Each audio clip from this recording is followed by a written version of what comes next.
So let's backtrack a couple months. Yep. And go over the whole shitstorm of all these things popping into my head, and then Christie. Yeah, that's what I was going to ask you about. Yeah. Now, what is Christie saying about Scientology? Yeah. And so this is a time where, and maybe this is still the case. I just don't read too many of Marty's blogs and stuff, but where he was posting a lot.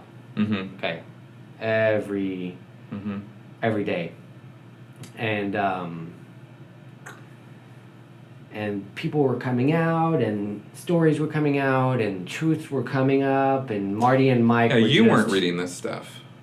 I was not. No. Okay. But Chrissy and Sam were, and I was right. living with them. So they're talking about it in front of you, or how did this come up? No, there were. Okay, but this was happening. Yes. You're under the same roof, but they're not talking to you about this stuff yet. They're together, 12 hours a day, while I'm just there 2 hours at night, every night, and 2 hours? I'm on TTC. Oh. By 2 hours, I just mean I'm awake for 2 hours at night. Yeah, I get it. Yeah. So Christie is working for Sam, so they're having conversations. Yeah, she's her personal assistant, essentially. Right. So she's helping with the kids, settling in, getting cars, lessons, all that kind of stuff, schooling. Yep. Sam and Chrissy obviously are reading all this stuff, learning more about it, and all these. The usual stuff happens when you start learning about all the truth of Scientology and everything. Yeah, the decompression starts. Yeah, so they're learning all about the truth of LRH dying, and the truth of the basics being re-released, and all that stuff, right?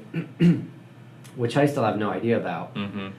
But every now and then, Sam would make a little comment to either me that would bring up a question back that would resonate with something, or that I would be like, oh, that's a good point, Can you think of any example of what like that?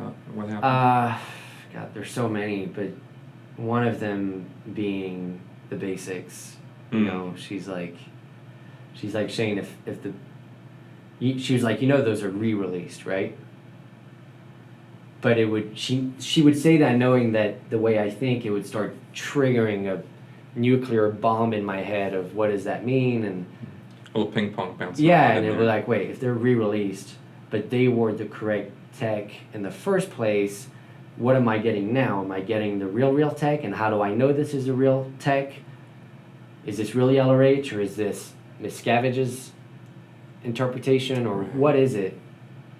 So just questions like that. Yep. And questions about ideal orgs and fundraising and. Because there's a tremendous amount of pressure on fundraising. Oh yeah. We didn't even talk about that. No, but we didn't. I'm sure the IS was coming through London all the time. Yeah. So all these questions were starting to come up, and Chrissy was trying to push Sam off as much as possible, knowing that it could potentially ruin our relationship. But so Chrissy's totally trying to stay on the DL on this. Yeah. She's not telling you any of this stuff about what's going through her mind. Very little. Okay. And this again is, so Chrissy and I started dating in August.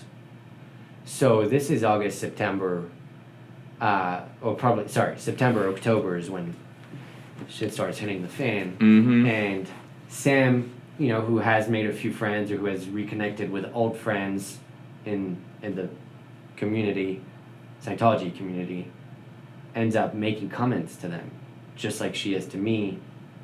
And funny enough, knowledge reports get sent into ethics. Knowledge reports. And because I am dating Chrissy, and Chrissy's living with Sam, and I'm a London Org staff member, I get pulled into ethics. Mm-hmm. Because that's what ethics officers do, is they look for connections. They look for connections. And look for who's influencing who. Yeah. And they want to pull this down and get it all, yeah. Because they want everybody towing the line. Yeah. And if somebody's like out there doing, that's one of the ethics officer's primary jobs, is finding people like Sam, who's making these little comments and shutting them the hell up. Yeah. Right. And in the progress of trying to find out information from me, they're making me realize more and ask more questions, and I'm pretty much digging my own grave. And then And then I get home, and then Sam shows me the video on LRH's death, and then shows you the event video? Like, yeah, and I'm like, oh, fuck, this doesn't make sense. You know? And just dots with these questions I've always had, subliminally or whatever, you know, I mean, not subliminally, subjectively. Unconsciously, they're coming to the surface. Yeah, or starting to come to the surface, and things are starting to add up and make sense, and I'm like, oh yeah, I did think that during the event, or oh yeah, Gold did go through the London org and asked me to get people together.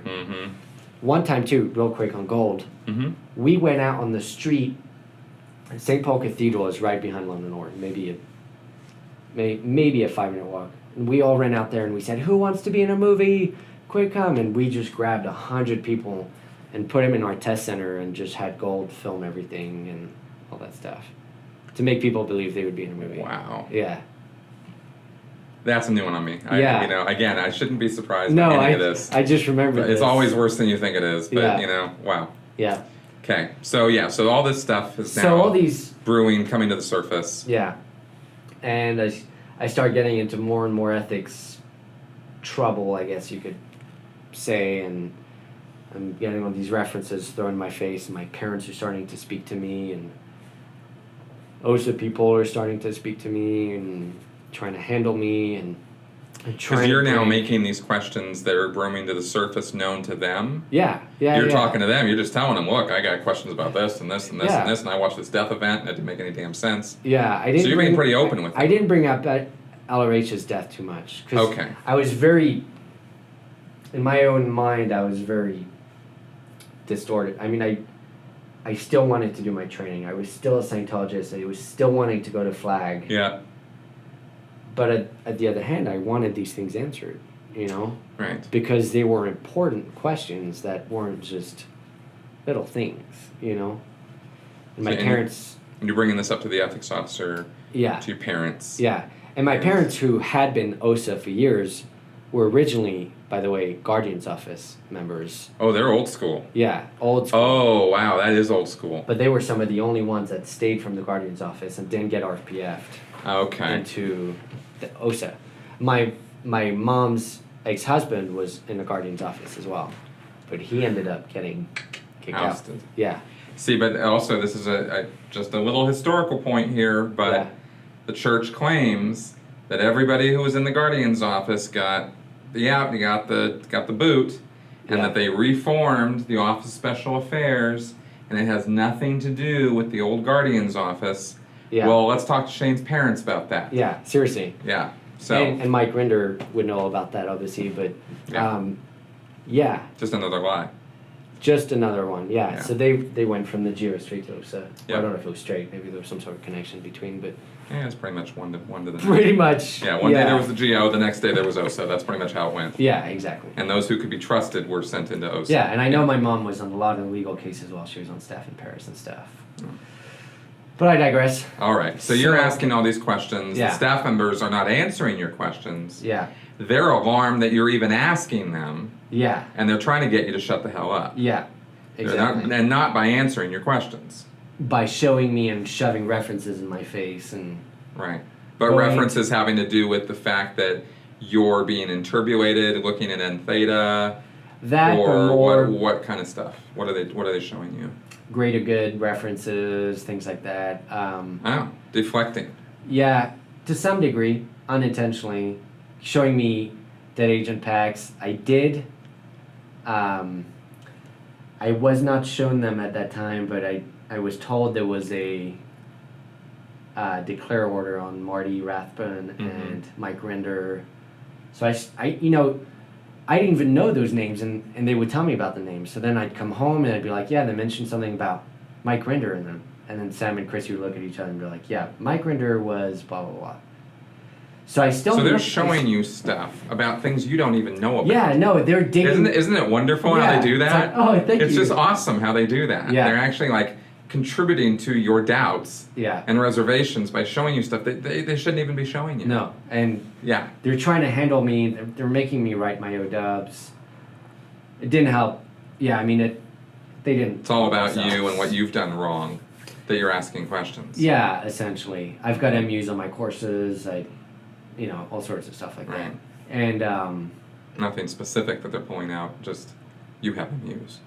You have misunderstood words. I mean, which is funny because I'm kind of the poster child at St. Hill of getting through courses and great speeches and all that stuff. So now they're kind of like, nah.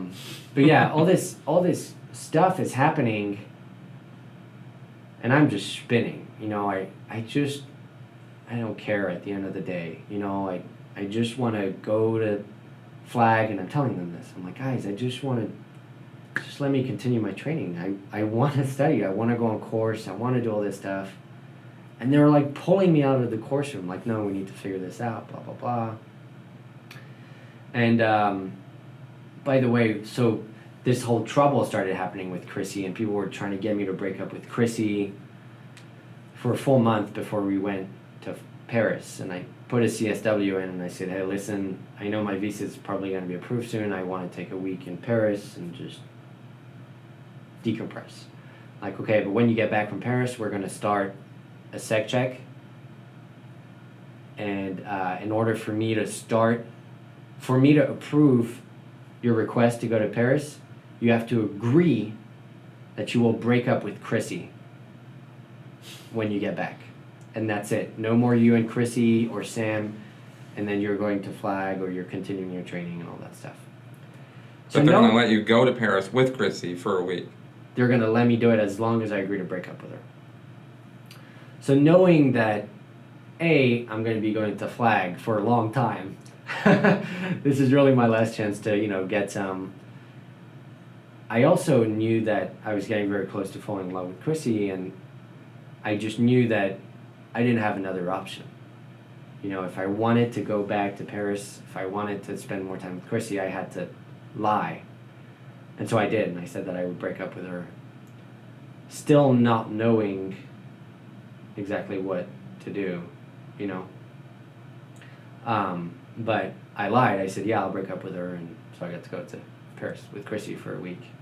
In the meantime, having a whole bunch of arguments with the guys in Qual and the executives at London Org and at St. Hill, and everybody's getting involved, and it's ugly, and it's just, it's just maddening. So my visa gets approved, and then pretty much when I get back, I get sent out to flag, and it was November around there. Had they assumed that you broke up with Chrissy when you got back? No, I told them I didn't, and I told them I wanted to change my tip then too. Okay, what was their response to that? You have MUs, blah, blah, blah. My flight was booked. They said flag's going to handle you. Oh. Yeah. So they made it flag's problem. Yeah. Okay, so what happened when you got to flag? And flag wanted me back too. Yeah. When I got to flag, I was in ethics for like a week straight.